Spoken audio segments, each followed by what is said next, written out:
ஏங்க தம்பிக்கு இன்னும் 2 நாள்ல ஸ்கூல் ஃபீஸ் கட்டணும்ல, என்னங்க பண்ண போறோம்? அதான் என்ன பண்ணுறதுன்னு தெரியல ஜன்னி. இருந்த காசை வச்சு தான் வீட்டுக்கெல்லாம் அட்வான்ஸ் எல்லாம் கொடுத்தோம். அதான் எனக்கு என்ன பண்ணுறதுன்னு தெரியல. இது யோசிப்போம்.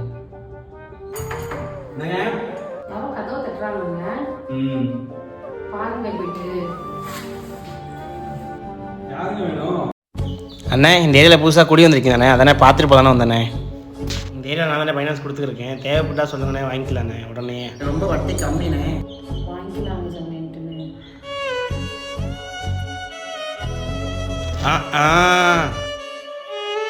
இன்னும் வட்டி தராமல் இருக்கீங்க, நான் உங்களை தேடி வரணுமா? இன்னும் நீங்க காசு கொடுக்கலையா? எல்லா காசும் கொடுத்துருக்கேன். நான் உங்களுக்கு கொடுத்துருக்கிறது 10 ரூபா வட்டி. நீ எனக்கு அசலை மட்டும் தான் கொடுத்துருக்கேன், வட்டி நீ எப்போ தேவை போகிற? இன்னும் ஒரு 2 நாள் டைம் தானே, நீங்கள் காசை எடுத்துக்கிட்டா உங்களுக்கு அவ்வளோதான், பார்த்துக்கோங்க.